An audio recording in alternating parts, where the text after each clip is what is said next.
Bueno, ahora sí, buen día oficial a todos. Bueno, vamos a intentar hacer 2 bloques, esperemos que salga. Si el segundo no llega a funcionar con la invitación que tenemos, hago una nueva reunión. Creo que mejor directamente hago una nueva reunión y los invito, va a ser mejor. Em, el plan de este encuentro es, por una parte, que los y las compañeras que prepararon los textos los expongan, y por otra, presentarles una especie de cronograma que tenemos para el mes de mayo, ¿m? A fin de que puedan ir organizándose. También quiero avisarles que esta reunión está siendo grabada, eh, y después lo subimos, como pasó con la de la clase de Francisco.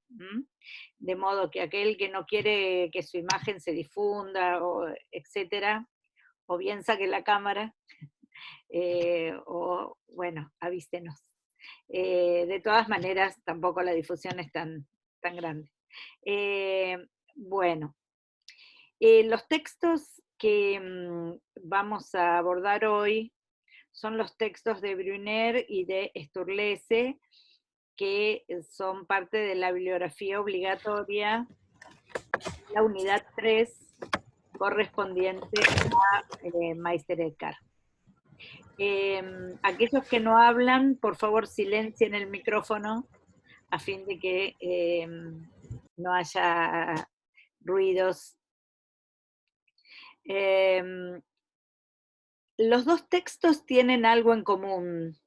Los dos textos cuestionan, así en un sentido muy general, el hecho de que se trate a Eckhart como un místico, toda vez que esa expresión tiene cierta carga peyorativa respecto de alguien que no utilizaría argumentos racionales para fundamentar una cierta unión con la divinidad.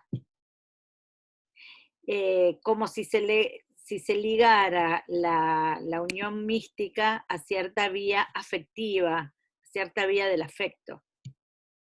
Y ambos textos quieren mostrar que, si bien podemos aceptar la expresión de místico para Eckhart, en todo caso, eso implica también una serie de argumentaciones racionales que justifican el acceso a la divinidad, y lo justifican con contenidos fuertemente teóricos. Ahora, por supuesto, los compañeros que van a exponer van a mostrar esto en detalle y cómo es justificado por ambos autores. Yo le había dado a Fernanda la opción de que eligiera el orden de exposición, si quería empezar o si quería ser de las últimas, porque, bueno, como Fernanda tiene una niña o un niño pequeño, tiene cierta prioridad en este sentido. Felizmente ella quiso empezar, y digo felizmente porque el orden que yo prefiero para la exposición es este: empezar por Brunner y seguir por Sturlese. Y el criterio de este orden es que en Brunner se ve muy claramente cuáles son los fundamentos metafísicos que sientan las bases de la antropología de Eckhart. Entonces, si vemos primero esto, y lo entendemos más o menos bien, después iremos al texto de Sturlese, donde más bien pone el acento en la obra alemana y en la condena de Eckhart en su contexto histórico. De modo que este es nuestro plan de hoy. Lo primero que quiero hacer es agradecer tanto a María Fernanda como a los 3 compañeros que hicieron la traducción del texto de Sturlese. Las traducciones, ambas traducciones ya están en el campus a disposición de ustedes. De modo que después de estas exposiciones de los compañeros, donde estos textos se van a presentar, obviamente de manera general, por el tiempo que tenemos destinado a este encuentro, quiero que luego todos vayan a esos textos, que gracias a los compañeros los tienen en castellano, y los lean puntualmente. ¿Mm? Entonces, sin más preludio, le voy a dar la palabra a María Fernanda, después de agradecerle su prolija traducción del texto. La traducción de María Fernanda ya está súper lista, con notas y todo. Es una versión que ya podemos pensar en publicar en ciertas fichas de cátedra, etc. La traducción de los chicos que lo hicieron del italiano, de Sturlese, está muy bien también. Luego, si tienen ganas, la trabajan agregándole las notas, etc., para tratar de hacer una ficha de cátedra cuando volvamos a la normalidad. Bueno, me silencio ahora y le doy la palabra a Fernanda. Si estás por ahí. Bueno, muchas gracias.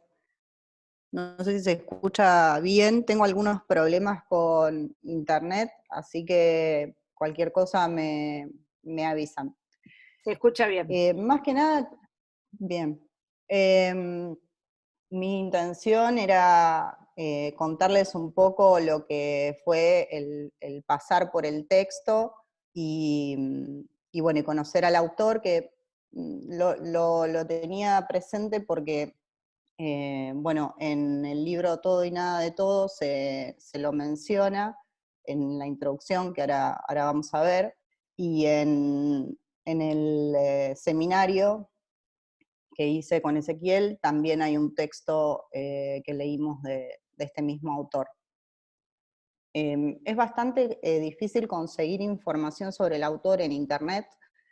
Hay una muy pequeña nota de Wikipedia que dice como algo muy, muy general y muy básico, y otra cosa que es muy difícil conseguir, prácticamente imposible, es una foto del autor.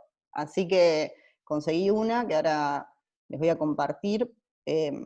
Hice un poco una presentación como pude, así que disculpen porque va a estar un poco desordenada quizás, y no pude hacer como la tercer parte, que era desarrollar más todo el apartado que él escribe sobre la imagen en Eckhart, que me parece que es lo fundamental del texto a cuento de nuestro curso, ¿no?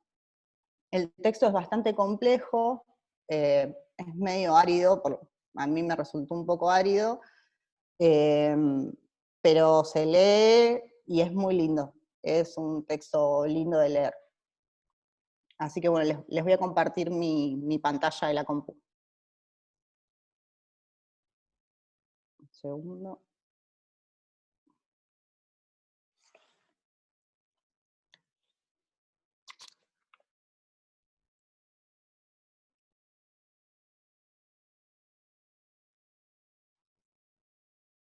No sé si ahí están viendo la pantalla. Sí, ¿Sí? la estamos viendo. Genial. Bueno, él, como ahí ven, nació en 1920 y murió en 1991, es suizo. Trabajó en una universidad, que es la Universidad de Neuchâtel, fue profesor allí y también fue presidente durante 9 años de la Asociación de Sociedades de Filosofía de la Lengua Francesa.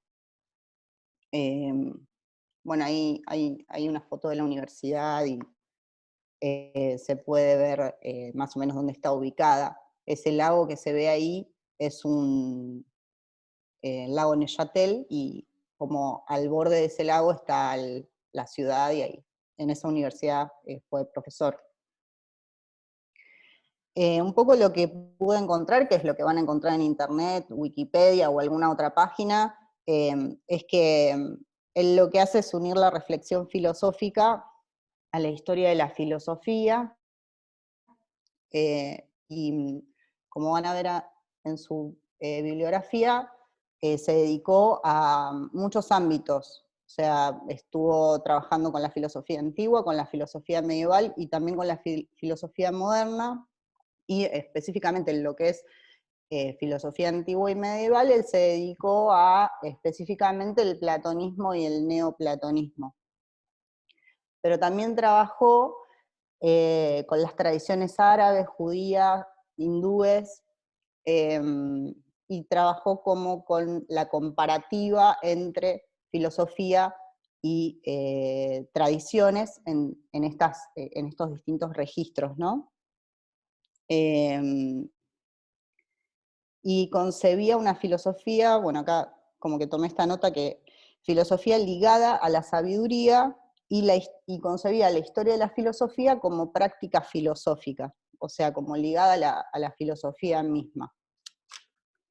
En el libro que les decía que todos debemos tener, de Todo y Nada de Todo, se lo cita en relación a, les leo un pedacito, dice: la consideración del neoplatonismo medieval como una categoría historiográfica es inseparable del riesgo que implica establecer elementos muy generales que la diseñan. Uno de los pocos intentos de realizar una síntesis de tales elementos fue el de Fernand Brunner, en una conferencia que dio en Ginebra. Y más adelante dice: los 10 temas presentados por Brunner conciernen a 3 ámbitos. En primer lugar, a la intelección neoplatónica; en segundo lugar, a las consecuencias espirituales de esta concepción y a la teología negativa; en tercer lugar, a la creación o difusión, el origen de las cosas, el mundo como imagen, la inmortalidad del alma, la libertad y la providencia.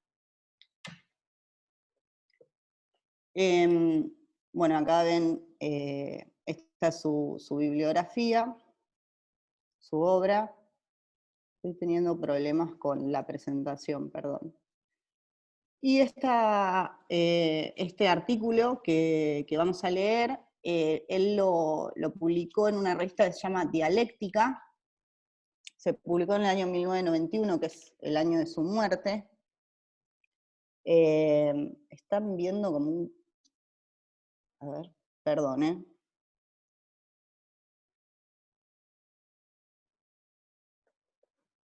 Y bueno, esta revista, que la pueden buscar en internet, es el órgano oficial de la Sociedad Europea de Filosofía Analítica. Ahí publicó este artículo. Bueno, vamos directamente al artículo. Yo voy a presentar algunas cuestiones muy básicas y después, bueno, se puede ahí leer tranquilamente el texto. Él empieza como definiendo qué es lo que él entiende por misticismo y por racionalidad, que son los dos conceptos centrales sobre los que va a rondar todo el artículo, ¿no? Y él dice que para él, como para todo el mundo, misticismo es la disposición de buscar la unión de lo divino, y la irracionalidad es el esfuerzo de análisis, de coherencia y de demostración. La tesis del trabajo es que la disposición mística de Eckhart abre un campo especulativo a la inteligencia, y dice que lo va a mostrar a través de ejemplos.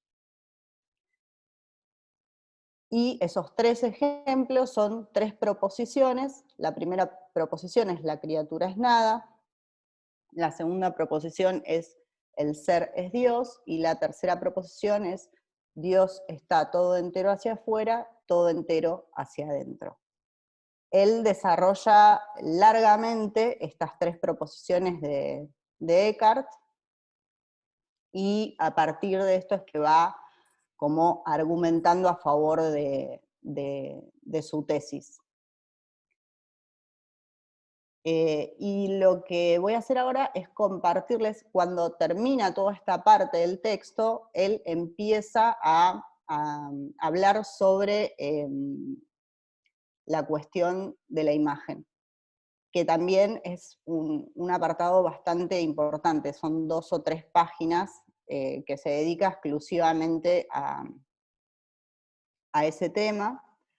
Él arranca diciendo que no solo que porque él lo que plantea es que lo que se entiende es que la relación de misticismo o sea, en realidad, misticismo está asociado a irracionalidad, y él sostiene la tesis opuesta. Entonces dice, no solo las paradojas, que son las tres que vimos antes, no son absurdas, sino que las imágenes de las que se sirve el maestro no retienen el pensamiento en el nivel de lo sensible. Ellas provocan la intelección deseada sin que ésta sea alterada en su calidad de intelección. Es como, por lo menos lo que yo entendí, es que esta racionalidad en Eckhart está sostenida por su misticismo, que no es un misticismo afectivo, de carga emocional, sino que tiene otras características completamente diferentes.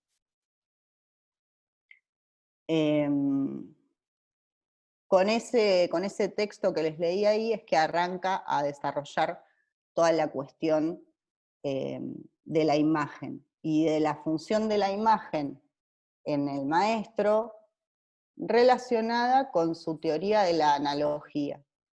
Y ahí es todo como un capítulo dentro del texto.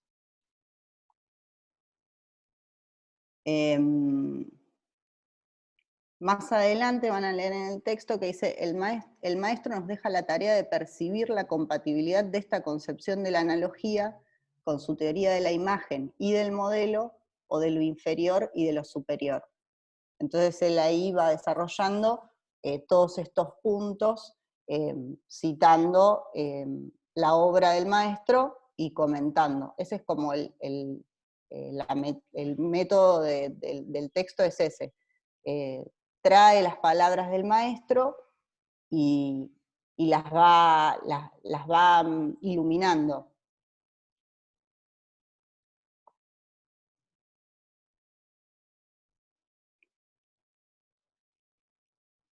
Y quiero compartirles, para ir terminando, sobre el final del texto. Él dice, es ambiguo decir que la doctrina del Turingio comprende un momento místico y un momento racional, porque el momento místico, que es en potencia explicitación racional, es en ello racional también.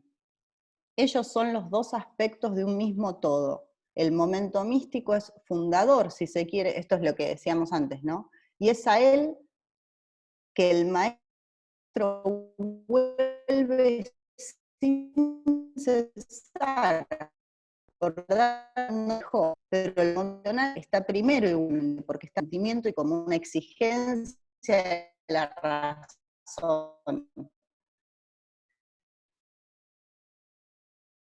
Bueno, ahí está esto que comentamos. Dice que lo fascinante del texto de Brunner es cómo él avanza con toda esta tesis para después sostener una tesis que a mí me parece mucho más lanzada, que es que finalmente Brunner propone que en realidad toda filosofía debería ser considerada de este modo. Toda filosofía tiene algún principio último que podríamos caracterizar de místico. Es súper discutible todo esto, pero muy interesante. Y él termina diciendo que sea como sea, este es el último párrafo que les comparto, sea como sea esta cuestión del criterio de elección, se dice comúnmente que la presencia en ella de la presuposición mística sea cual sea, distingue la metafísica de la ciencia. Hay que recordar, sin embargo, que es también una elección mística admitir que no hay racionalidad, más que en la ciencia, porque eso implica defender una filosofía particular que rehúsa a la razón el derecho de asumir las dimensiones morales de la vida humana, como si las experiencias mayores del espíritu, que se desprecian por la calificación de subjetivas, no abrieran, ellas también, los ojos de la inteligencia sobre las estructuras necesarias. Bueno, ese es el final del texto, y bueno, ahí tienen como un pantallazo general del texto y del autor. Así que bueno, gracias. Bueno, muchas gracias, Fernanda. Voy a hacer un brevísimo comentario antes de abrir el espacio para las preguntas. Me pareció interesantísimo que ubicaras el contexto donde ese texto, que parece una conferencia, es una conferencia, fue proferido, porque ese final del cual hablaste, donde Brunner dice que en realidad sostener que el único conocimiento posible es el conocimiento científico, es una especie de mística, es como contraatacar la acusación que hace la filosofía analítica de que toda metafísica es una especie de mística. Entonces, haber ubicado ese texto en ese contexto, yo no lo había tenido en cuenta, digamos, lo coloca eh, en una posición a Brunner respecto de qué es la filosofía en general, digamos, ¿no? A propósito de mostrar que Eckhart no es un místico irracional, sino que lo que hay de mística en Eckhart es racional. Porque también es interesante, hacia el final del texto, cuando él discute, por ejemplo, con Kurt Flash, que es también un gran especialista en Eckhart, que Kurt Flash dice, bueno, no lo llamemos místico a Eckhart, basta decirle místico, porque diciéndole místico lo colocamos en un lugar de oscuridad, de afectividad, etcétera, que no encontramos en los textos de Eckhart, que son súper racionales. Pero lo que dice Brunner es, llamémoslo místico, no nos pongamos colorados, porque la mística puede ser una mística especulativa racional, y esa es la propuesta de Descartes. Entonces me parece que haya proferido esa conferencia en el marco de la sociedad analítica es súper interesante, y te agradezco el dato. Bueno, quiero decir también que muchos de los temas que presentó Fernanda, sobre todo las tres paradojas de la metafísica, esas tres frases paradojales de la metafísica de Eckhart, yo voy a tratar de retomarlas en algún sentido en una última clase video de Eckhart que voy a subir la semana próxima para cerrar el tema. De modo que espero que ahí se puedan saldar algunas dudas si es que quedan en la lectura del texto. Ahora sí abro para preguntas. Si quieren hacer alguna pregunta, Fernanda, directamente abren el micrófono y preguntan. Yo quería aclarar algo, que es que esa parte del texto que nombraste, que dijiste recién, es para mí la más árida, es como bastante compleja si uno no tiene un conocimiento profundo de la obra de Descartes, entonces un poco puede ser que yo me perdí, digamos, bastante en esa parte, así que sería bárbaro una explicación un poco de eso, porque está Sí, difícil. sí, va a haber una explicación de eso. Así que viene en el próximo video.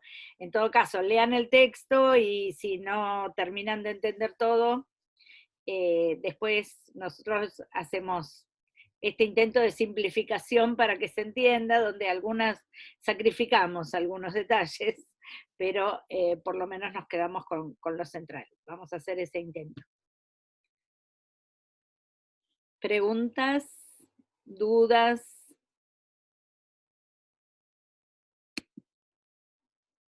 Sí, yo tengo una duda con esto.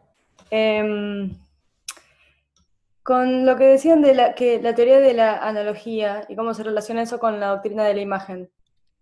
No estoy segura qué sería esa teoría de la analogía. ¿De una analogía del hombre con lo divino o en qué sentido? Perdóname, pero no se escuchó nada. No se a ver, Yo acá ¿ahora se no escucha pude. mejor o Sí, ahora se ahora escucha? escuchamos. Ahora Ok. sí. No, que eso de la teoría de la analogía, ¿a qué se refiere?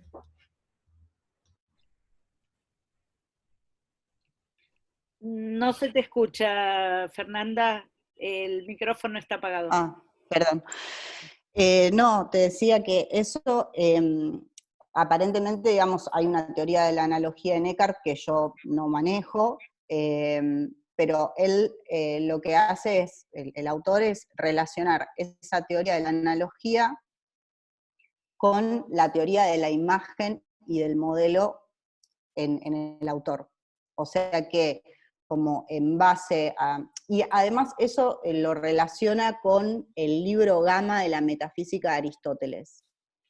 Él parte como de esa base para desarrollar toda la sección que explica sobre la teoría de la imagen. Bien. No sé si te pude, porque la verdad es que no conozco en profundidad como para desarrollar más, pero... Hago una brevísima intervención. O Ezequiel, ¿querés? Dale. Hay un texto muy bueno.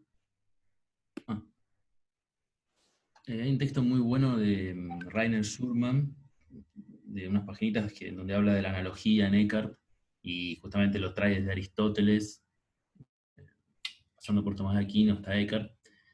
Y cuando se dice analogía, en realidad, bueno, el concepto de analogía que imagino que la mayoría tenemos, es esto es a esto, como esto es a esto. Se involucra 4 términos, ¿no? Eso es, digamos, establecer una analogía, ¿no? Entonces, el sol es al mundo sensible, lo que la idea del bien es a las demás ideas y al conocimiento, etc. En el caso del pensamiento medieval, como con todas estas cosas, todo esto se complejiza. Y empiezan a distinguir distintos tipos de analogías.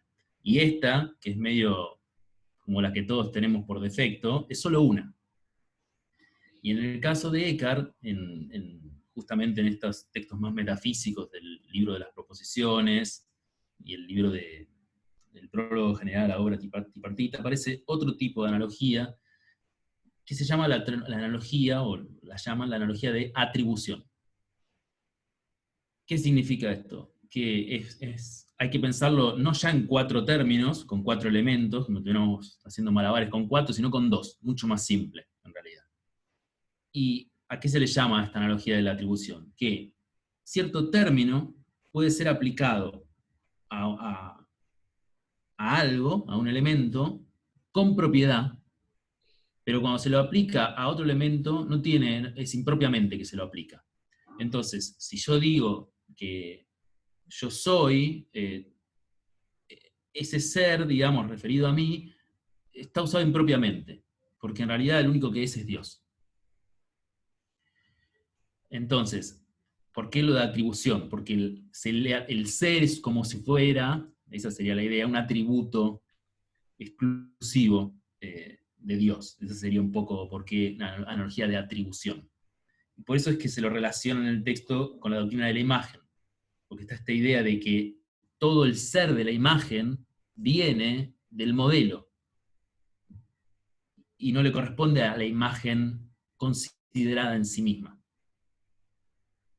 Que esto es algo que de alguna manera explica Brunet justamente cuando está explicando la primera de las frases estas: la criatura es una pura nada o es nada. Si leen esa paginita, van a ver que inclusive al final ahí él dice, bueno, esto no es tan extraordinario, lo dice hasta Tomás de Aquino.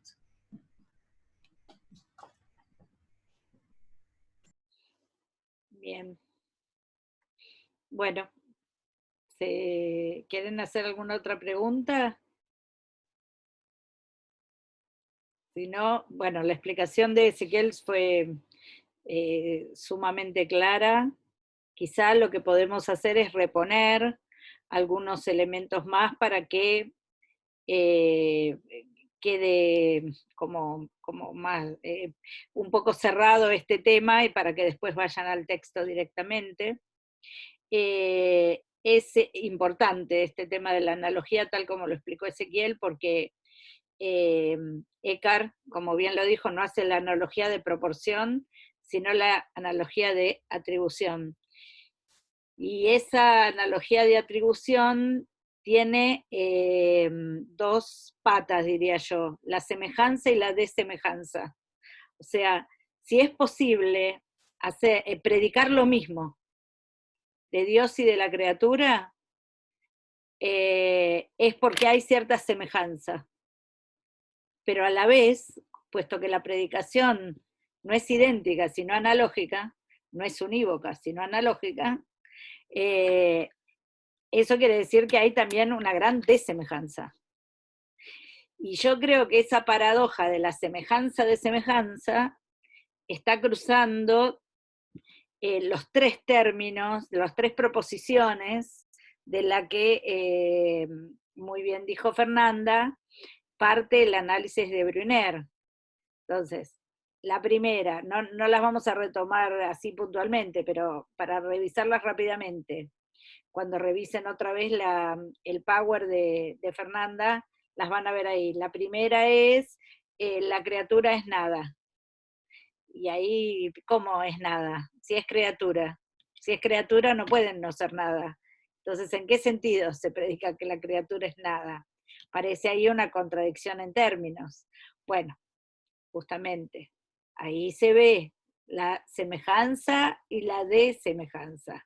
Lo que va a decir Eckhart es que la criatura es en tanto, es en Dios, digamos. Y en tanto criatura, en cuanto que está determinada, en ese sentido no es. Pero resulta que su ser criatural es el estar determinada. Entonces, en tanto criatura no es, sin embargo es. Bueno, lo digo rápido, después en el video voy a ver si me inspiro y lo explico un poquito mejor. Pero creo que se entiende, ¿no?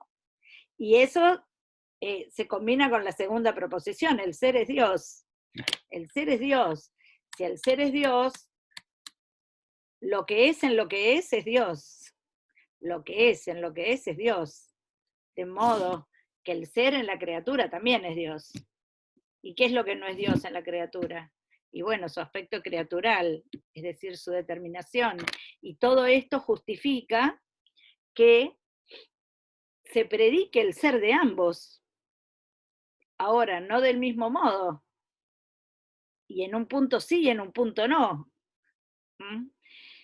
Lo mismo con el tercero, que es está fuera y adentro. Está fuera y adentro. Y ahí Dios está fuera y adentro de la criatura. Y ahí van a recordar esta frase famosa del libro que trajo a colación hoy Fernanda, que es el todo y nada de todo. O sea, está ahí, pero a la vez está por fuera. Es lo más íntimo y a la vez es lo más trascendente. Bueno, en esta tensión, en estas paradojas, que podríamos llamar paradojas metafísicas, es que se incluye en ese texto el problema de la imagen, como un problema metafísico también. Entonces, ahí ¿cuál es la relación? La relación entre la imagen y el modelo. Entonces, ¿la imagen es el modelo o no es el modelo? ¿Y dónde está el verdadero ser de la imagen? Y el verdadero ser de la imagen está en el modelo, no a la inversa. El verdadero ser de la imagen está en el modelo. Y piensen en esto, en la relación entre el ser de la criatura. ¿Dónde está el verdadero ser de la criatura? Está en Dios. Por eso la criatura, en cuanto a criatura, es nada. Entonces la imagen, como imagen, es nada si no está el modelo. El verdadero ser de la imagen está en el modelo. Y esto que dijimos, de semejanza de semejanza, también está muy frecuentemente dicho en Eckhart en términos de distinción-indistinción. Es indistinto y distinto a la vez. Indistinto y distinto a la vez. Bueno, luego ahí sí vamos a tener que incorporar, respecto del tema de la imagen, algo que ya hemos visto en estas clases, digamos. Una cosa, es decir, el hijo es la verdadera imagen del padre, donde ahí entre modelo e imagen hay igualdad, y la otra cuestión es ser a imagen. Entonces, ese ser a imagen que deviene imagen. El hombre, ¿es imagen o es a imagen? ¿Es o no es? Bueno, todo esto que acabo de decir es para introducir el texto de Sturluson, que trata acerca de esa cuestión, y ahí se nos vinculan ambos textos. De modo que, después de contarles que Zoom nos ha regalado tiempo ilimitado para esta reunión, porque está interesadísimo en Eckhart y en todo lo que estamos diciendo, vamos a pasar a la exposición de los compañeros que prepararon el texto de Sturluson, que son Carolina, Fermín y Lucía. No recuerdo. Sí, acá estoy. Ahí está. Bueno, no sé cómo van a organizarse, les agradezco la traducción, les cuento a todos que las dos traducciones ya están subidas al campus, así que pueden acceder a ellas. Y bueno, y ustedes nos contarán cómo organizaron esta exposición. Bueno, no sé si se me escucha bien. Buen día ante todo. Bien, nosotros teníamos el texto de Sturluson, estaba en italiano, y como éramos 3 personas, decidimos dividirnos, son 6 secciones, así que decidimos dividirnos más o menos, cada uno que hable un poco para no acaparar tampoco uno solo el que hable. Bien, decidimos también que íbamos a más o menos hacer como una suerte de resumen de lo importante de cada una de las secciones. Obviamente el texto es más largo, tiene otros detalles que son importantes, pero bueno, nosotros vamos a tratar de sintetizar lo más claro posible este texto. Y bueno, sin más preámbulo, voy a empezar yo y después me van a seguir mis compañeros, primero Carolina y luego Fermín. Ok, bien, la primera parte se llama la imagen y la Trinidad del alma. Esta parte se va primero a centrar en hablar del juicio que le hicieron a Eckhart, acusándolo de herejía, en donde él se tuvo que presentar ante el tribunal de la Inquisición.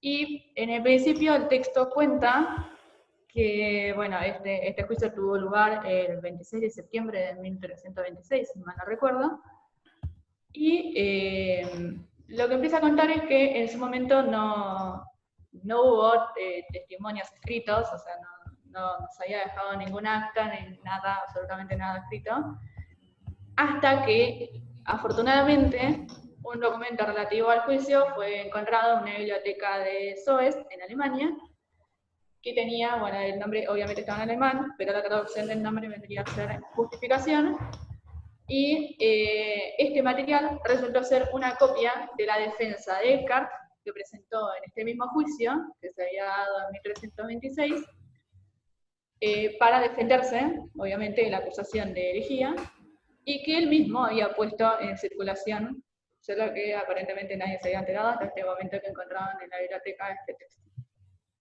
Bien. Del documento lo que rescata Sturluson en primera parte es, bueno, el documento se divide en 2 tesis, 2 listas de tesis, y en una de las listas de tesis hay una tesis octava, que era en donde se fundaba la acusación de herejía que le habían hecho a Eckhart. Y bueno, me parecía que estaba bueno citar textualmente esta parte, ya que es algo fundamental que luego van a retomar mis compañeros también. Así que cito. La octava tesis se ocupa de la imagen en el alma, y afirma que la imagen de la Trinidad en el alma es una cierta expresión de sí misma, sin voluntad ni conciencia. Y esta imagen del alma no es nada por sí misma, sino que es máximamente en aquello de lo cual ha recibido la esencia y la naturaleza. Y esta esencia no es otra sino la misma. Esto viene explicado en 3 ejemplos. La imagen en el espejo, el muro en el ojo y la rama que procede del árbol. A partir de aquí se concluye con respecto a la imagen del alma que esta es una cierta unida expresión del alma, única expresión del alma. Y lo que fluye fuera es aquello que permanece dentro. Y eso que permanece dentro es aquello que fluye fuera. Esta imagen es el Hijo del Padre y esta imagen soy yo. Aquella imagen es la sabiduría del Padre y aquella imagen soy yo. Bueno, habiendo dicho esta cita textual, la parte 1 culmina con esto, y luego en la parte 2 comienza diciendo que esta cita siempre fue considerada como una cita, obviamente, de importancia fundamental en la doctrina de la imagen eckartiana, pero lo que se dice es que esta cita es muy oscura y roza con la herejía, y es por esto que lo acusaron de herejía. Y más o menos lo que cuenta Esther Luz es que muchos de los especialistas en Eckhart lo que van a decir siempre es que acá lo que habla, quien habla es Eckhart el místico. Sin embargo, esas especulaciones sobre Eckhart el místico no van a dar mucho resultado en cuanto a la clarificación de este pasaje, si es que lo que se buscaba era aclarar este pasaje tan oscuro que se calificaba como tal. Entonces, Esther Luz medio como que termina concluyendo que esto de andar caracterizándolo a Eckhart como Eckhart el místico, en relación a este pasaje, es más bien como una escapatoria para evitar la dificultad que representaría colocar las tesis de Eckhart en un contexto histórico problemático. Y bueno, a partir de esto le doy la palabra a mi compañera Carolina, que va a seguir lo que yo estoy diciendo. Bien, sí, yo voy a seguir con el punto 3, que se centra un poco más en la defensa de Eckhart, sí. Quiero hacerle una pregunta a Lucía, porque cuando leyó cuando leíste la proposición que está en el acta como condenada, sí, la acusación es de herejía, o sea, es una acusación muy dura, digamos, para un... Claro, era una acusación bastante... Y la pregunta bastante, es, radical en cuanto... ¿Cuál sería la herejía de Eckhart? Según esa proposición. ¿Qué hay en esa proposición de herético? Perdón, se me trabó el audio. No pude escuchar porque se trabó. ¿Qué aspecto de esa proposición sería herético?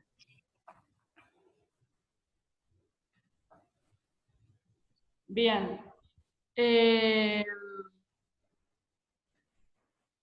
No sé, la verdad que no. No, lo pregunto un poco capciosamente porque tiene que ver con nuestro tema, que es el tema de la imagen.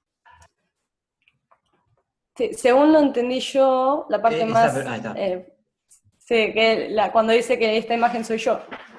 Que la imagen es Dios y la imagen soy yo. Esta imagen soy yo. Esta imagen soy yo. No es que yo soy a imagen. Dice, esta imagen soy yo. Ok, bueno, perdón. Sí, de eso voy a hablar igual ahora, que es lo que dice en la parte siguiente. Ok. Bien, no voy a leerlo todo porque no sé si hace falta, pero lo que cita en esta parte Sturluson es este texto que se encontró con la defensa de Eckhart. Y además de decir que lo que dice ahí es bastante oscuro, y de decir que en realidad él no ve que eso sea muy peligroso, que lo ve como algo inocuo, lo importante acá es cuando dice que esa frase, que yo soy aquella imagen, que está equivocada, que es falsa. Y aclara que ahora leo textual, esta partecita. Cuando al final se dice que yo soy aquella imagen, es erróneo y falso. De hecho, cualquier cosa creada no es imagen, sino que el ángel y el hombre son creados a imagen. Efectivamente, la imagen y la semejanza en sentido propio no es propiamente hecha, ni tampoco obra de la naturaleza. Y acá lo que parece bastante extraño, bueno, no sé si a Sturluson le parece extraño, pero lo que parece estar haciendo acá Eckhart es retractarse un poco de esa frase que dijo anteriormente, que yo soy aquella imagen. Pero al mismo tiempo, dice Sturluson que es algo condicionada esta retractación, porque por eso que agrega esas explicaciones que agrega, porque no simplemente dice que eso estaba equivocado y que era falso, no dice yo no soy aquella imagen, sino que aclara que yo no soy aquella imagen porque yo, en tanto criatura, no puedo hablar de imagen en el ámbito de lo creado. La imagen solamente que la imagen no es hecha ni es obra de la naturaleza, sino que siempre es increada. Entonces, en ese sentido, yo no soy la imagen. Y en ese sentido, en tanto criatura, soy a imagen. Pero al mismo tiempo, igual esto es también parte de lo que es bastante extraño de este texto, o de la doctrina de Descartes. Aunque yo soy a imagen, en tanto criatura, al mismo tiempo tengo la imagen, la imago de Dios en mi alma, en el alma humana, digamos. Y ahí resulta un tanto extraño y es bastante difícil de explicar. El mismo Descartes dice que son ideas difíciles y oscuras. Pero bueno, el texto, el sermón original en el que está esta frase de yo soy aquella imagen, al principio comienza con un par de ejemplos, 3 ejemplos, para intentar explicar los ejemplos que se mencionó antes Lucía, para intentar explicar cuáles son estas características de la imagen en el alma. El primer ejemplo es el ejemplo del muro, que lo que dice es que si se fuera suprimido todo lo que hay entre el muro y yo estaría cercano al muro, yo estaría cerca del muro, pero no estaría en el muro, o dentro del muro. Y esto es lo que se da en el caso de los entes materiales, pero por otra parte, en el sermón dice esto, que en los entes espirituales, una cosa está siempre dentro de otra, o en otra, y lo que recibe es lo que es recibido, porque no recibe nada fuera de sí mismo. Con este ejemplo, lo que Sturluson interpreta que quiere decir, o que quiere poner en evidencia, es que en el ámbito de lo espiritual no se aplican las categorías normales, es decir, las aristotélicas. Y que mientras que entre los entes materiales hay relaciones espaciotemporales, entre los entes espirituales, y en el caso de la imagen, dado que es increada, hay una relación dialéctica de emanación de sí mismo y hacia sí mismo. Y entonces hay una lógica distinta de la que hay entre los entes materiales. El segundo ejemplo es para mostrar cómo la imagen es una expresión de sí misma, sin voluntad y sin conocimiento, es este ejemplo del espejo, que dice que si se coloca un espejo frente a mí, lo quiera o no, sin voluntad y sin conocimiento de mí mismo, yo me reflejo en el espejo. Y que esta imagen no proviene del espejo, ni proviene de sí misma, sino que se fundamenta más que nada en aquel de quien tiene su esencia y su naturaleza. Es decir, del modelo, del ejemplar. Y este segundo ejemplo, lo que quiere mostrar, según Sturluson, es que la relación entre la imagen y lo imaginado no tiene que ver ya con la causalidad deficiente y final que presupone la naturaleza, que se presupone entre los entes materiales y de la creación, pero por otro lado, en el proceder de la imagen es distinto, ese proceder es exclusivamente formal. Y entonces, entre entes espirituales y materiales no hay solamente una diferente lógica, sino también una física distinta. Y por último, el tercer ejemplo que da es el ejemplo del árbol, que que el objetivo de este ejemplo es mostrar cómo la esencia es la misma de aquello que sale y lo que permanece dentro. Voy a leer esta partecita. Cuando una rama brota de un árbol, lleva el nombre y la esencia del árbol. Y lo que sale es idéntico a lo que permanece dentro del árbol, y lo que permanece dentro es idéntico a lo que sale. Así, la rama es una expresión de sí misma. Lo mismo digo a propósito de la imagen del alma: lo que sale es idéntico a lo que permanece dentro, y aquello que permanece dentro es idéntico a lo que sale. Esta imagen es el Hijo del Padre, y yo soy esta imagen, y esta imagen es la sabiduría, que es la parte que habíamos mencionado antes. Y bueno, entonces con este tercer ejemplo, lo que intenta hacer Eckhart, según Sturluson, es mostrar cómo hay una identidad esencial entre la imagen y lo imaginado. Y justamente esta es la parte más peligrosa, la parte peligrosa del sermón, lo que llamó la atención de los censores, y que por eso también en su defensa Eckhart como que en parte se retracta al decir que es falsa, pero al mismo tiempo parece que no del todo. Bien. Entonces, cuando dice que yo soy aquella imagen es incorrecto, que esas palabras son incorrectas, luego dice, y aclara en su defensa, que esto no se puede decir porque el yo es creado y la lógica de la imagen no se aplica a las cosas creadas, como quise mostrar con el ejemplo del muro. Y que de hecho el hombre es creado a imagen. Y esta es una referencia a la autoridad de la escritura, que el hombre es creado a imagen. Y acá aparece al principio que se está retractando y está adoptando la misma posición que la autoridad. Pero, por un lado, esta posición que interpretaba el dicho bíblico según el cual el hombre ha sido hecho a imagen de Dios, retomaba la idea de San Agustín de esta diferencia entre imago y ad imaginem, que lo interpreta como una semejanza no simétrica, porque la imagen que se encuentra en el hombre, el imago que está en el alma, sería una imagen creada, y no la misma que se da en el caso del Hijo, que es la imagen del Padre, sino que en este caso sería una imagen creada. Y esto es justamente lo que Eckhart rechaza, que no es una imagen creada y distinta a la que está en el alma, sino que es una imagen increada, que tiene todas las mismas características de los entes espirituales y del ejemplar. Entonces, aquí tenemos que el hombre está hecho a imagen, pero al mismo tiempo esto coexiste o no se contradice con la afirmación de que en el alma del hombre se encuentra la imagen. Y también Eckhart establece clara que para Eckhart no puede haber una imagen debilitada, como esta imagen creada de la autoridad, sino que no hay un término medio. O estamos en el ámbito de lo increado y tenemos la imago, o estamos en el ámbito de lo creado y tenemos el contrario, que sería la causalidad eficiente, la temporalidad, la espacialidad y todo lo que tenemos entre los entes materiales.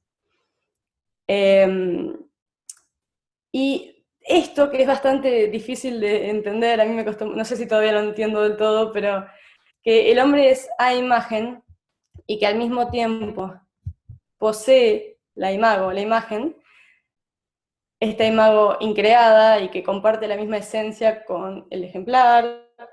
Bueno, esta, no sé si decirlo dualidad, no sé si estaría bien decirlo así, pero que esto expresa el estado particular en el que está el hombre, que por un lado, por medio del cuerpo, participa de la temporalidad, de la espacialidad, y está sujeto a todas las leyes de la lógica y de la metafísica, las aristotélicas, las tradicionales, pero al mismo tiempo, en cuanto imago, vive en una dimensión completamente distinta.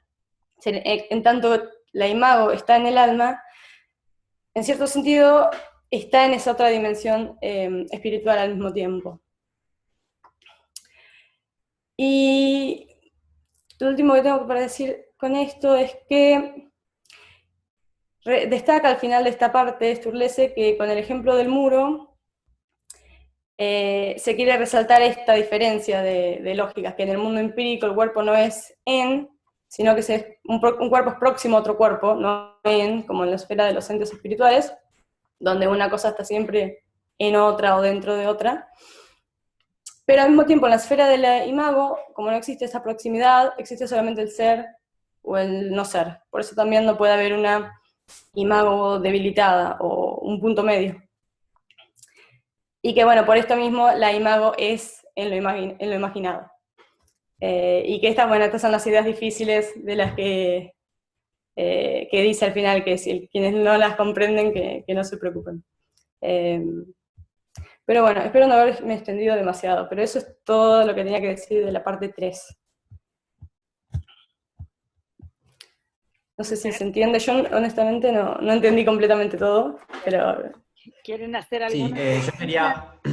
yo quería, perdón, agregar también que algo que aparece un poco en la parte 3 es acerca de que en realidad lo que Sturluce sugiere también es que acá, o incluso en la defensa que trata de hacer Eckhart, no hay ninguna apelación a un componente místico, no hay una apelación a la singularidad de una experiencia, sino que de alguna forma hay un intento de fundamentar, como bien fue el profesor de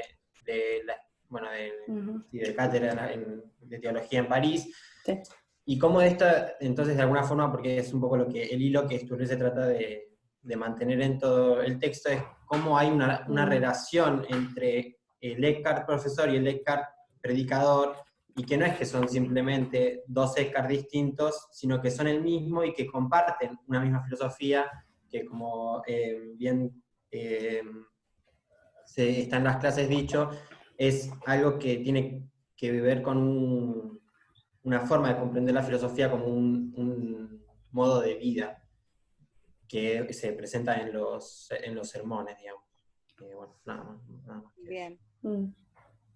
Quería hacer, ya los que me conocen saben que soy medio maestra ciruela, digamos, y quería puntualizar algunas cosas de las que muy bien dijo Carolina, pero que son difíciles, como ella dijo, y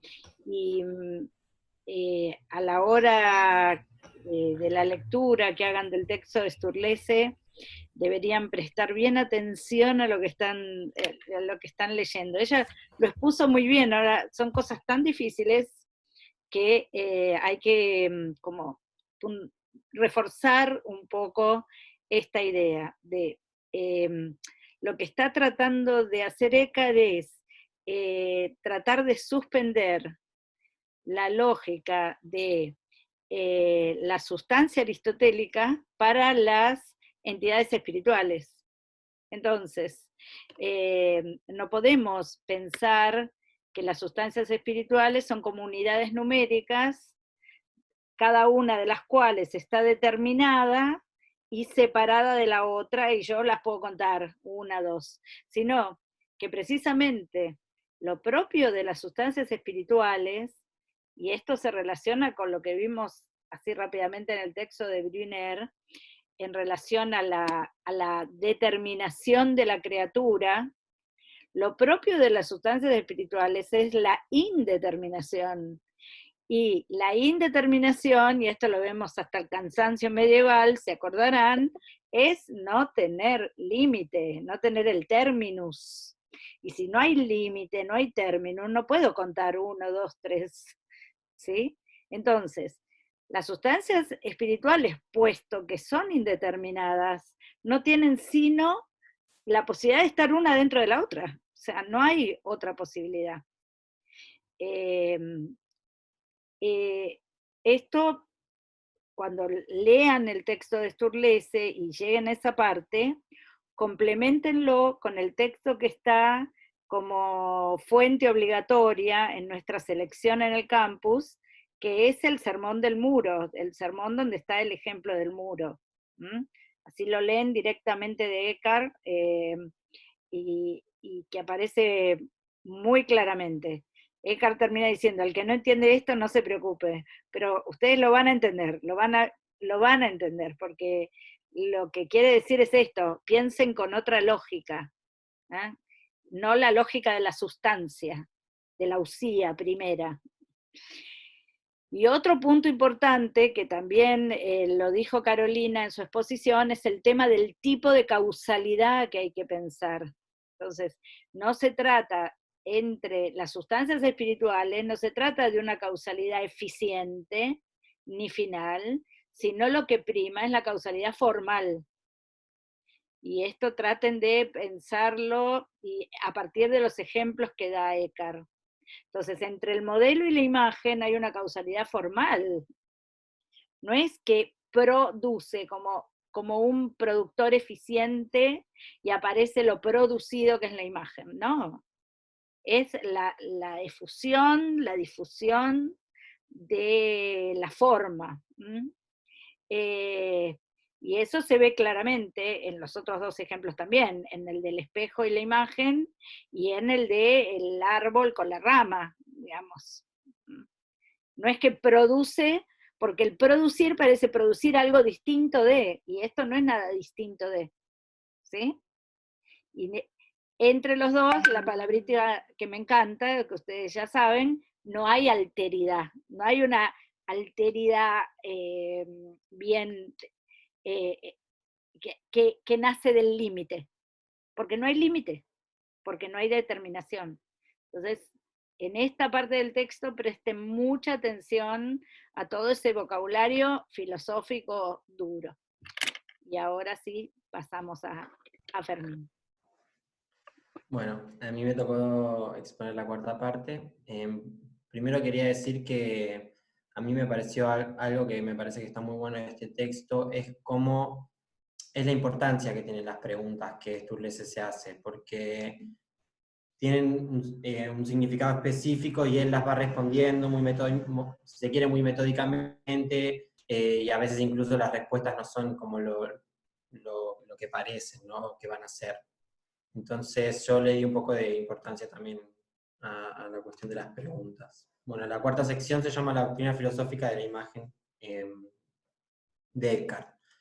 Esta sección, Sturluson quiere tratar específicamente acerca de la lógica y la metafísica de la imagen de la doctrina eckartiana que ha ido mencionando a lo largo del artículo, y dice que lo va a hacer en dos pasos. Por un lado, enfocándose en lo que él llama el trasfondo profesional de Eckhart, que es el tratamiento de los textos latinos, dejando ya de lado un poco el Eckhart de los sermones, para revisar un poco su obra latina. Y por otro lado, lo que él llama trasfondo cultural, que es precisar en qué contexto histórico y cultural se sitúa la toma de posiciones de Eckhart, y la necesidad que existe de meterlo o entenderlo en un contexto de la cultura alemana también, ¿no? Bueno, y entonces, siguiendo este primer paso, al profesor de teología, él dice que es a quien se le puede justamente formular la siguiente pregunta, que dice, ¿es posible que Eckhart no distinga entre la imagen en el sentido del hijo, es decir, una imagen increada según la tradición, y la imagen en el hombre, que sería creada para la tradición, que es, bueno, un poco lo que veníamos hablando? Si se corta o algo, avísenme que mi internet es un poco mal. Bueno, entonces Sturluson dice que, bueno, si bien en los textos de Eckhart aparece con mucha frecuencia el término de la imagen, él elige tratar específicamente el texto del comentario a Juan, porque dice que ahí está como la caracterización más completa, si se quiere, de lo que sería la imagen, de la imagen, y da 9 propiedades, a partir de las cuales,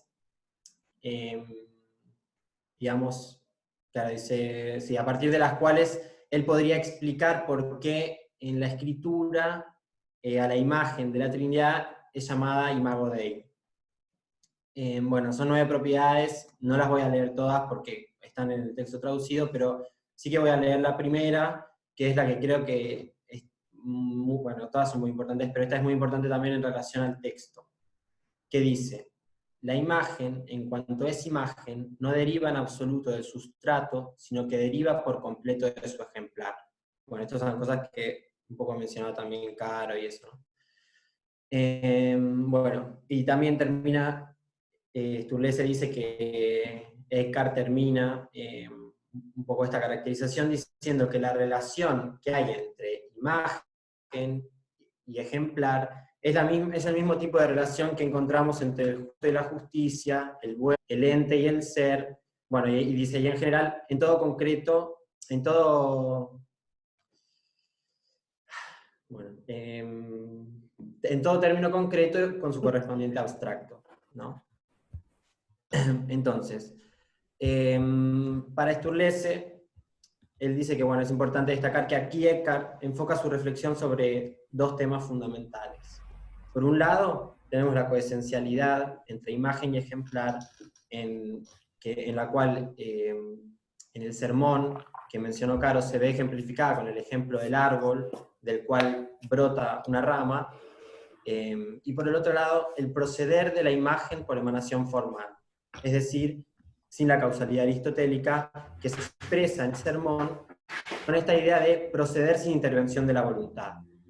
Ahora bien, aquí viene un poco otra de las preguntas que plantea Sturlese en el texto, que es, cuando Eckhart habla de esta emanación, habla solamente de la procesión trinitaria del verbum, o de cualquier tipo de procesión, es decir, de cualquier imagen y de cualquier ejemplar.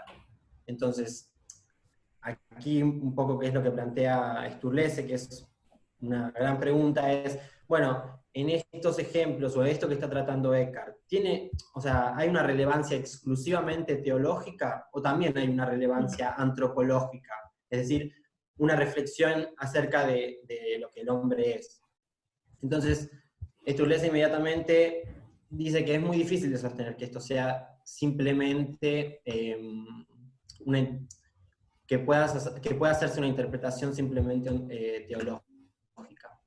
Y dice, él coloca esta prueba, dice como que la prueba se encuentra justamente en el comentario a Juan, en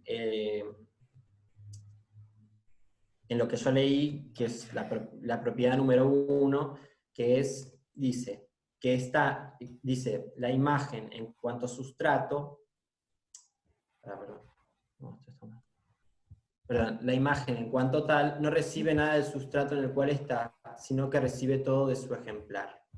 Entonces, lo que aquí Sturlese nota es que parece ser que Eckhart está tratando del caso del hombre, y no del caso de la Trinidad. ¿Por qué? Porque dice, no recibe nada del sustrato en el cual está. Y como se sabe, la Trinidad, sí, en la Trinidad no hay sustrato. No hay nada diferente de sí mismo. Entonces dice que está pensando claramente en la imagen con sustrato, y no en la imagen sin sustrato, que sería la imagen la imagen verbo. Entonces, nos queda aquí, dice Sturlese, que Eckhart, en el horizonte ontológico en el cual se está moviendo, hay una imagen sin sustrato y una imagen con sustrato. Entonces, esto, dice Sturlese, garantiza, si se quiere, como la existencia de una diferencia entre la imagen verbum y la imagen en el alma del hombre. Ahora bien, entonces, esta diferencia sería que, por un lado, tenemos la imagen del Padre sin sustrato y sin nada accidental, y por otro lado, tenemos la imagen, que es la imagen en el alma, que no es solo la imagen del Padre, sino que es la imagen de la Trinidad entera, que es esto que habíamos mencionado, ¿no? Que es un poco algo agustiniano, si se quiere. Pero además es una imagen en un sustrato, lo que quiere decir que está conectada a otra cosa además de la razón. Entonces, hay claramente, dice Sturlese, un punto en el que Eckhart se distancia radicalmente de sus contemporáneos, que es que su teoría, con estos momentos de coesencialidad y de derivación emanativa, es la misma para dos casos, cosa que no era por ejemplo, en el caso de Agustín, en el que tenemos una imagen, que es la imagen en tanto hijo, en tanto verbum del padre, y por otro lado la imagen en el hombre, que es como pareciera ser que hay una debilitación, si se quiere acá, es el mismo tipo de emanación y de coesencialidad, es lo mismo para los dos casos, para el caso de la imagen sin sustrato y de la imagen con sustrato. Entonces, bueno, esto mismo, ¿no? La existencia o no de un sustrato no altera, dice Sturges, la razón de la imagen. La causalidad aristotélica no es suspendida solamente en el caso de una especulación trinitaria, sino que también es suspendida cuando reflexionamos acerca en general, de los entes espirituales, del ser espiritual o intelectual, ¿no? Ahora bien, también aclara igual que el ejemplar de dicha imagen es solo Dios.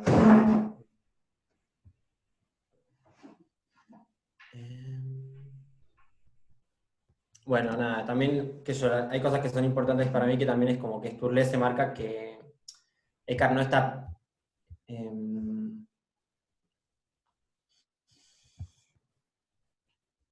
claro, como que no está solamente haciendo una interpretación como algo radical de la imagen en el alma, sino que además propone una reinterpretación entre lo divino, entre la relación que hay entre lo divino y lo humano, lo infinito y lo finito, lo creado y lo increado, y sienta las bases de una antropología completamente diferente a la de sus contemporáneos.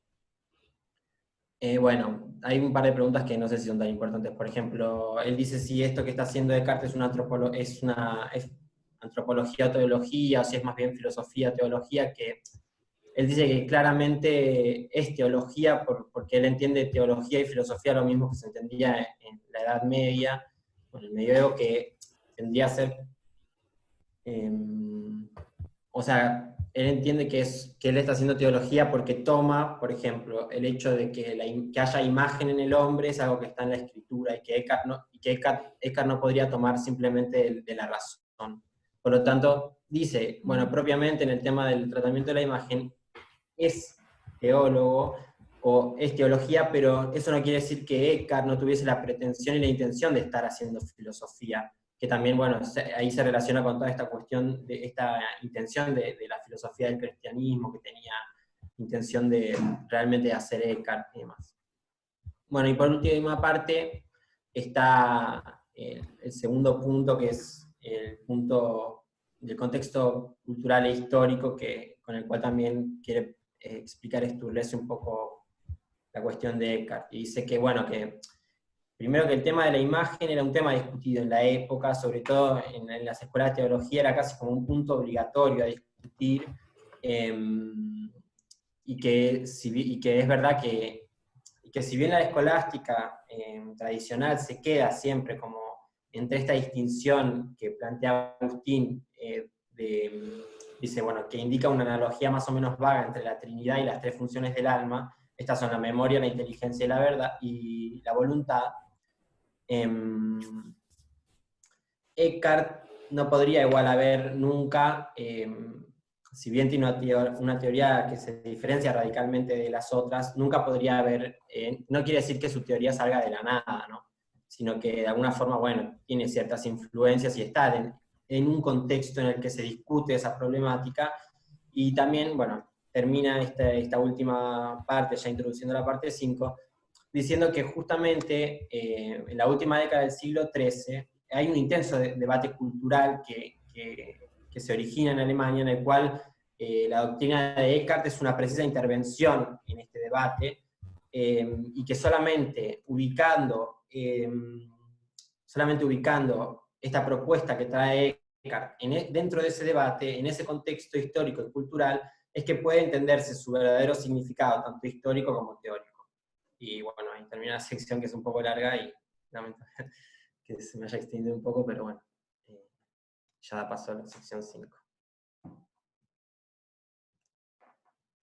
Bueno, si tienen alguna pregunta. Bueno, no sé si puedo empezar la 5 o alguno tiene algo para decir.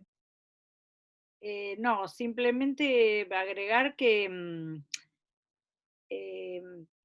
Sturluson hace muchísimo hincapié en ver la doctrina de Eckhart como en un contexto de discusión, que se daba en parte dentro de su propia orden.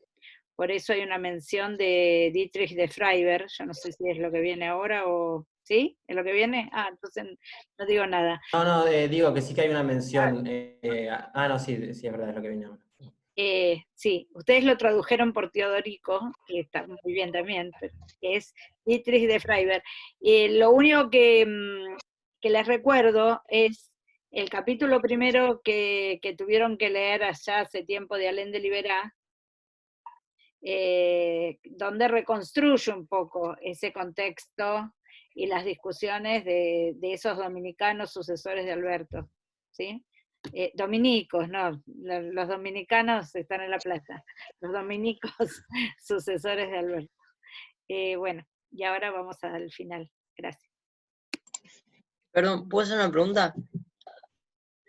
Buen día. Profe, una pregunta que quiero hacer. Con respecto a la primera oración que dice, la imagen en cuanto a imagen no deriva en absoluto del sustrato, es esa oración. El sustrato, el sujeto, sería, digamos, el hijo, y creo que dice el ejemplar, sería el padre, y la imago sería como la forma, digamos, esa era mi duda, si cuando dice que, creo que dice cuius, al final cuius est imago, es como, o sea que, perdón que ahora me hizo un matete, pero la pregunta que tenía era si la imago sería parecida a la forma aristotélica, que el hijo recibe del padre y de alguna manera permanece en el hijo. No sé si está bien, si se entiende la pregunta, perdón. Mira, no tengo el texto adelante ahora. No se escucha. Hola, ¿me escuchás? Perdón, ahora sí, ahora sí. No tengo ahora el texto adelante, y si lo busco por ahí hago lío. Lo importante de lo que dijo Fermín, tomado de Sturluson, es que yo lo matizaría en este sentido. Si bien se puede diferenciar una imagen con sustrato y una imagen sin sustrato, si bien esto se puede diferenciar, la característica de ser imagen es idéntica. Entonces, la diferencia, el peso no está puesto en la diferencia, sino en la identidad. Entonces, es como si dijera, la diferencia es mínima, una tiene un subjectum, en ese sentido de sustrato, un subjectum, y la otra es sin subjectum, no hay.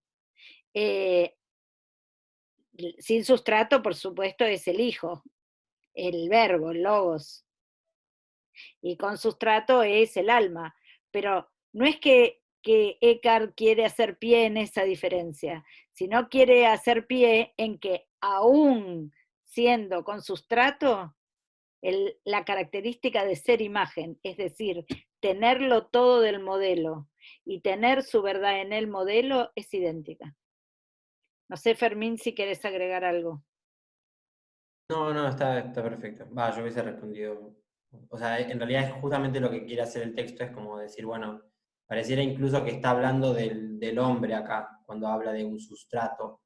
Pero la relación que hay entre las imágenes es la misma, ¿no? Porque no hay una causalidad eficiente ni final, sino que es exactamente lo mismo.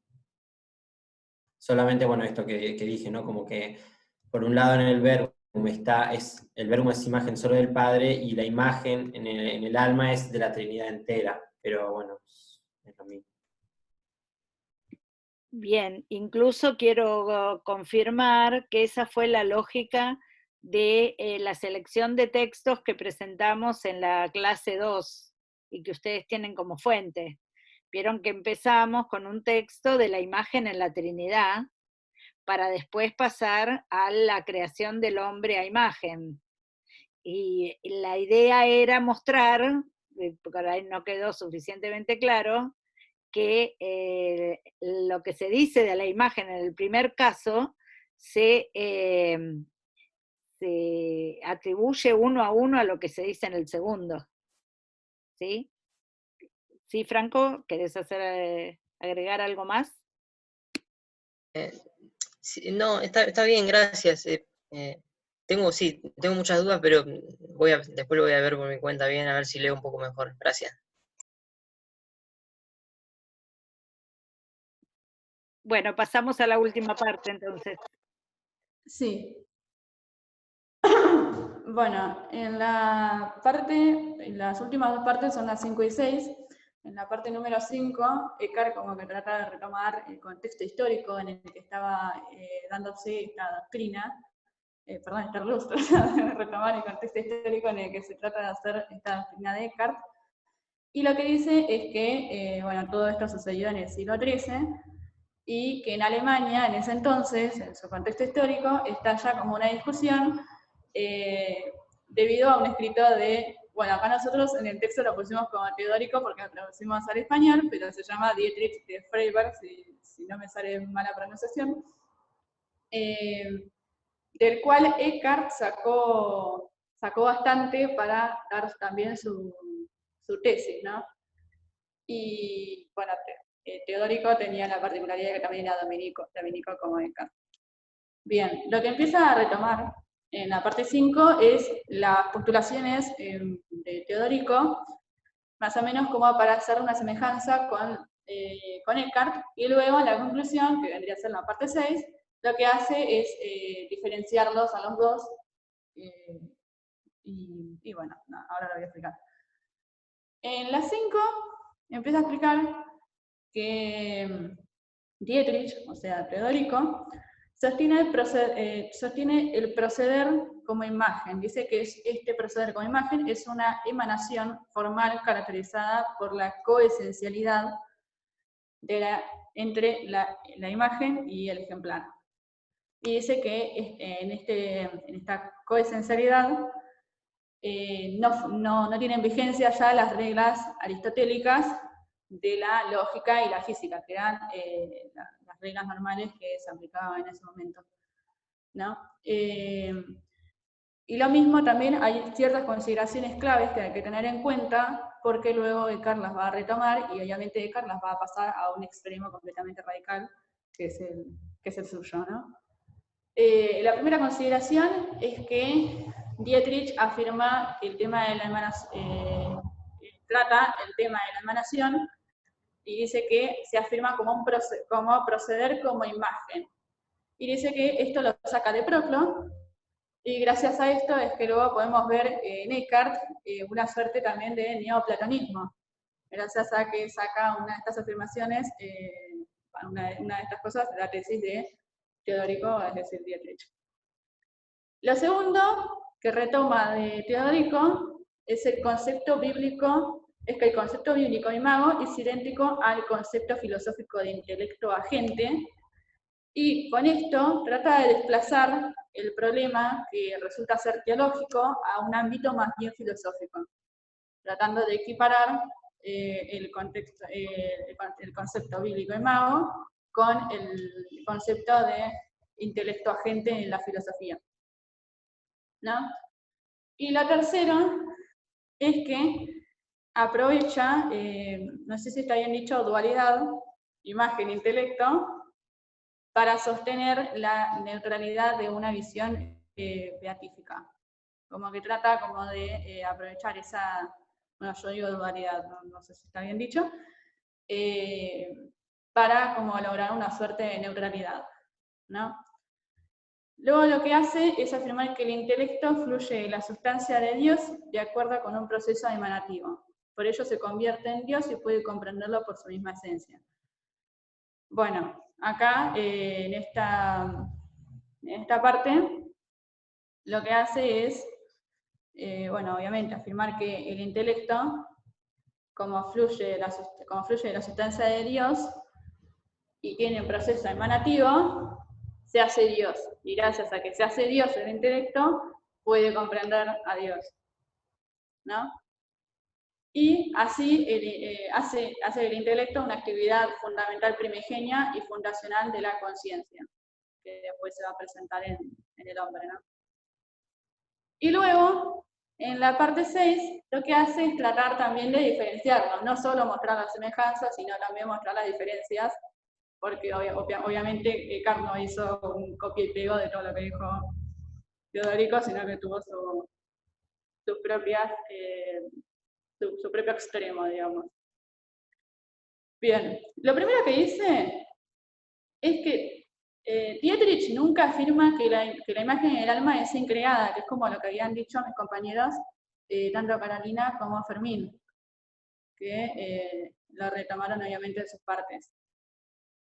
Y dice que esto sí lo afirma Eckhart, y medio como que al afirmar esto, medio como que dice que Eckhart se va a un extremo completamente radical que Dietrich no había considerado en su momento. Y luego, lo otro que retoma es que Eckhart, en el comentario a Juan, como ya comentó mi compañera Fermín, aplica el modelo imagen ejemplar. Y empieza a hablar de la relación entre la imagen y el ejemplar, escribiendo que es la misma relación, mencionando, ¿no?, que es la misma relación que una tiene entre lo justo y la justicia, entre el ser bueno y la bondad, entre el término concreto y el abstracto, que es tal cual lo había dicho mi compañera en la sección anterior, ¿no? Y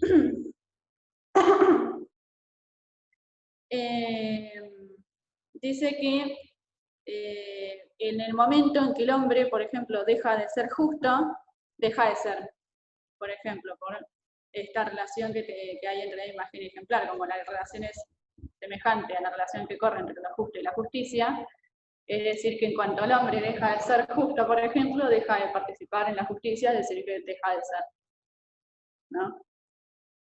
Y bueno, lo que termina concluyendo Sturluce, perdón, es que Eckhart en todo momento trata de retomar lo desarrollado por Teodorico, poner sus tesis también, y todo esto pasarlo, tratar como de expresarlo reconociendo la lógica aristotélica para poder llevarlo más bien a un ámbito que se pueda entender y que la gente pueda comprenderlo más fácilmente. Así que, nada, eso. Principalmente lo que dice, obviamente dice un poco más, pero bueno. Bueno, buenísimo, Lucía, muchas gracias. Yo quiero decir que este tema de el justo y la justicia, que tiene connotaciones con la imagen del ejemplar, y por supuesto que va a remitir al tema de el ser es Dios, porque es la misma relación que entre el ser y el ente, digamos, para decirlo en nuestro vocabulario, el ser y el ser determinado. Todo esto lo vamos a retomar en la última clase que voy a ofrecer con un video en la semana próxima. De modo que cuando lean todo esto, si no termina de entenderse, espero poder aclarar todo eso en una clase. Lo que sí le quiero pedir a Ezequiel, si todavía está por ahí, que reponga un poco cuál era la discusión acerca de la visión beatífica, porque Sturluce hace mucho hincapié en que el contexto de discusión era muy fuerte y que la doctrina de Eckhart se termina de entender si uno tiene en cuenta ese contexto. Así que si Ezequiel estás ahí, te voy a hacer trabajar un poco. Bueno, ustedes saben que la visión beatífica es un elemento central del dogma cristiano. Y la visión post-mortem, que se llama in patria, ¿sí? Digamos, una vez que uno llega a la tierra del Padre, ¿sí? Esa visión es un elemento muy importante de la teología y también de la filosofía. Por ejemplo, para Agustín, en esa visión el ser humano puede ver la esencia divina, que es básicamente, digamos, lo máximo que le puede pasar al ser humano. Y de alguna manera, esto que dice Agustín es como un comentario de ese famoso pasaje de San Pablo que dice: ahora vemos como en un espejo, por enigma, pero luego veremos como ahora somos vistos. Entonces, está esa posibilidad de conocer la esencia divina, porque la visión de la divinidad, la visión beatífica, está entendida como una contemplación, pero no como una visión con los ojos de la cara. Eriúgena, por ejemplo, no admite que en esa visión el ser humano vea realmente la esencia de Dios. En ese sentido se diferencia radicalmente de Agustín, y esta tradición a la que pertenecen de alguna manera Dietrich y Eckhart, sigue esa doctrina o esa corriente agustiniana. O sea, tanto Dietrich como Eckhart piensan que en la visión beatífica habrá una contemplación directa de la esencia divina. Para Dietrich, el intelecto agente, que es de alguna manera como una especie de sujeto trascendental que tiene el ser humano y que siempre está latente en esta vida, en la visión beatífica, digamos, el ser humano se transformará solo en ese intelecto, de alguna manera. O sea, será esa pura actividad que en la vida cotidiana está siempre oculta para Dietrich. De alguna manera, todos los procesos cognitivos que tienen lugar en la vida cotidiana implican que el fundamento último del alma es este intelecto agente, siempre en acto. Y esto solo saldrá a la luz, por decirlo de alguna manera, en la visión beatífica. Nunca en esta vida. Eckhart, bueno, de alguna manera pertenece a este esquema, pero con dos diferencias fundamentales, que es, la primera es que Eckhart ve una posibilidad de que el intelecto, de que la vida del intelecto salga a la luz en esta vida. Y no solo, digamos, no es que hay que esperar a morirse. Eso por un lado. Y la segunda diferencia respecto de Dietrich, que es como radical y que de alguna manera eso hace referencia al Ende Liberá en el texto que les indicó Claudia, es que para Dietrich esa visión, esa actividad del intelecto, esa visión, perdón, consiste en esta actividad incesante. Es intelecto agente, o sea, intelecto en acto. Para Eckhart, esa visión coincide más en una pasividad, más que en una actividad. En un padecer, retomando de alguna manera un texto del Pseudo Dionisio, que habla de padecer lo divino. Y en este sentido van muchas de las indicaciones que hay en los sermones alemanes, y también en los sermones latinos, en donde lo máximo a lo que puede llegar el alma es a ser receptiva, como a no actuar, sino a no actuar, podríamos decir. Estar en esa disposición de no actuar. En este sentido, por esto es que a Eckhart se lo ha comparado mucho más con el budismo zen que a Dietrich, que parece ser mucho más occidental en este sentido. A Dietrich se lo ha comparado más con Kant, por ejemplo. Bueno, no sé si eso de alguna manera responde. Sí, mil gracias, Ezequiel. Pero te pregunto, es una pregunta genuina, no a los efectos didácticos. Sostener la visión, aún concebida como padecimiento, como pasividad, digamos, ¿no es todavía sostener una dualidad? O sea, ¿tiene sentido en Eckhart hablar de visión? Bueno, es que la pregunta es si en Eckhart hay algo que no sea una metáfora, ¿no? Qué sé yo hablas de visión y me acuerdo del texto ese famoso, creo que es del Sermón 12, el único que conoció Hegel. El ojo con el que Dios me ve es el ojo con el que yo veo a Dios, ¿no? Digo, cualquier cosa que digamos, en estos autores en general, pero en Eckhart en particular, son metáforas que podemos hacer toda una teoría sobre esas metáforas, y a la línea siguiente se desbarata, porque entonces nos enteramos que el ojo con el que Dios nos ve es el mismo con el que yo lo veo, o sea que no hay ningún ojo, no hay ninguna visión, no hay nada, ¿no? Pero esto es algo también que en lo que pensaba cuando hablábamos antes, está todo este costado en el que estamos haciendo énfasis, que es como un costado más positivo, ¿no? Estamos hablando de Dios como identificado al ser, que es de una manera esta idea que aparece en los prólogos latinos, pero en la misma obra latina, ni hablar en la alemana, pero en la misma obra latina hay como una visión también más de teología negativa respecto de Dios, que no es que no la haya en esta identificación del ser con Dios, también la hay en otro sentido. Pero en la misma obra latina también hay textos en donde se dice que Dios no es el ser. Bueno, pensemos, por ejemplo, en la famosa cuestión que leemos en la materia, en historia.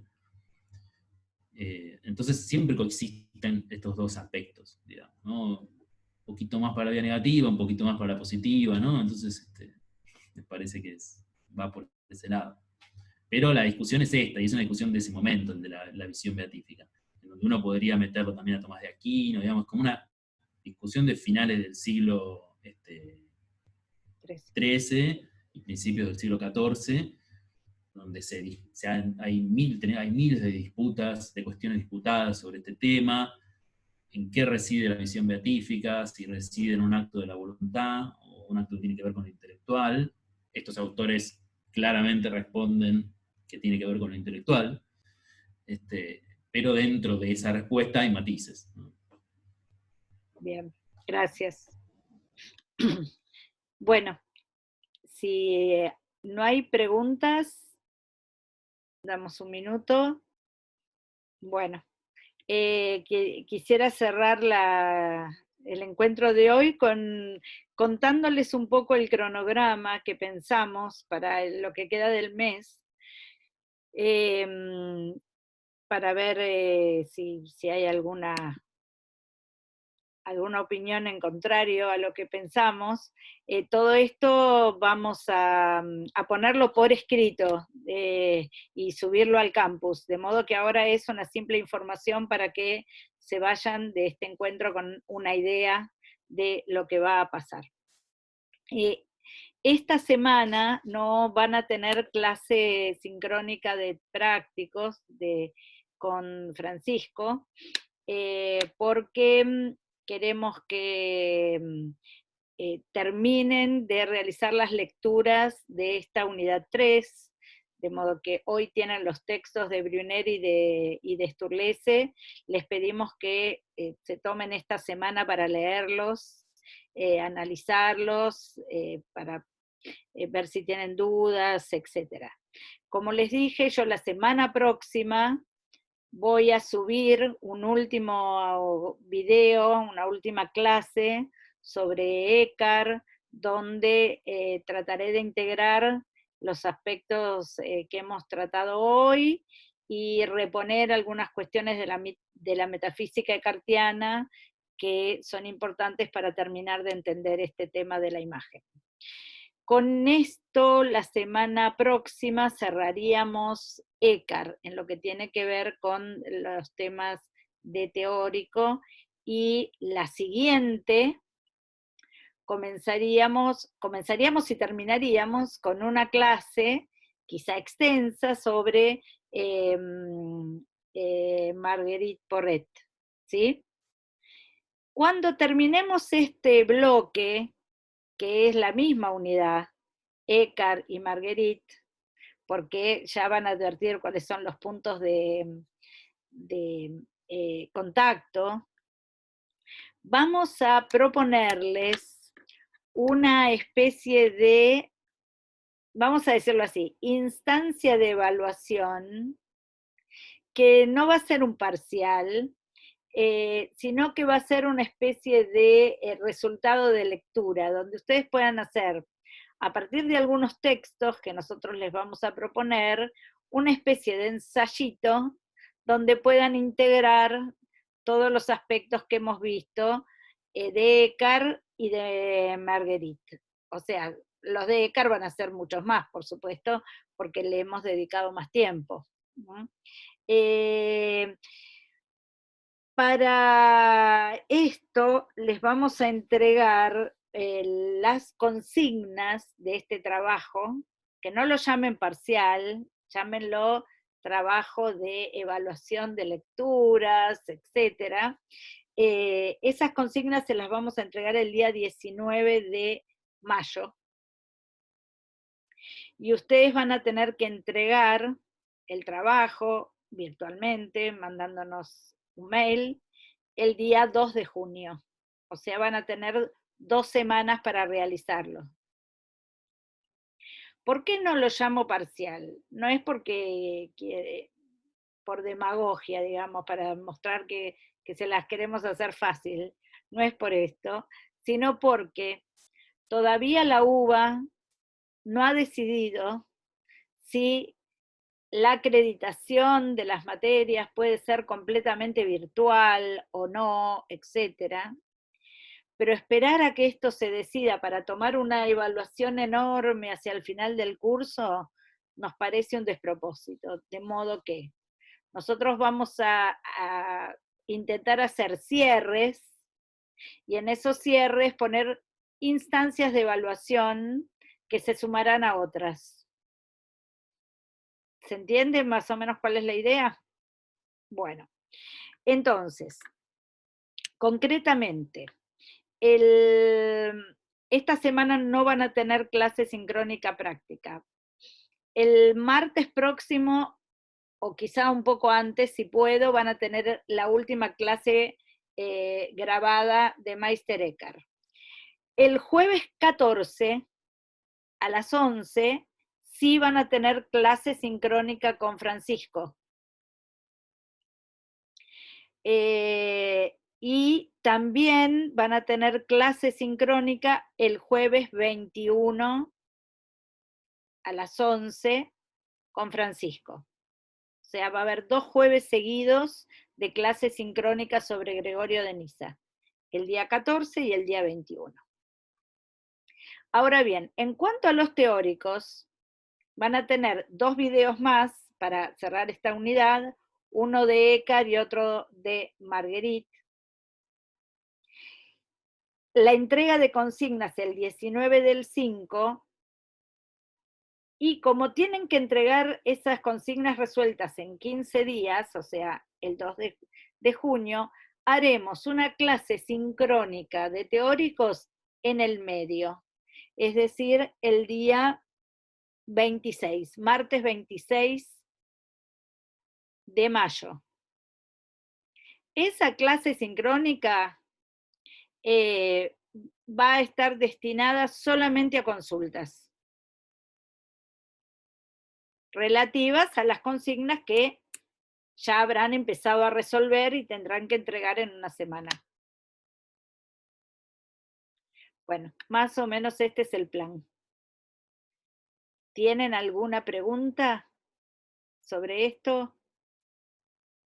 Una consulta. Hola, Claudia. Hola, Camila.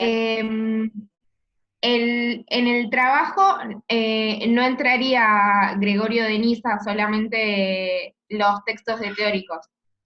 No, lo que tenemos pensado es después hacer algo similar cuando terminen con Gregorio, algo similar cuando terminen con Eriúgena, algo similar cuando terminemos con el Cusano, ¿sí? Ir cerrando pensadores. ¿Mm? Oya, No gracias. en realidad ya tenemos pensado todo el cronograma. No se los digo todo porque va a parecer abrumador. Y no voy a poder, y van a poder porque lo vamos a ir haciendo paulatino, ¿sí? Además en el medio pueden pasar cosas que no sabemos. Por ahora vamos a tratar de cumplir esto que nos propusimos para mayo. ¿Mm? ¿Alguna otra pregunta? ¿No? Bueno, entonces los despedimos. Lean estos textos, suerte con la lectura. Cualquier cosa nos escriben también por el foro. Ya saben que las consultas de uno pueden servir para todos, así que usen el foro también para consultas. Y bueno, nos vamos viendo. Adiós. Esta Hasta pronto, reunión, buenas tardes. perdón, Perdón. esta reunión está grabada, así que vamos a subirla también. Va a estar a disposición. ¿Sí? Bueno, adiós. Nos Chao, vemos. buenas tardes. Gracias.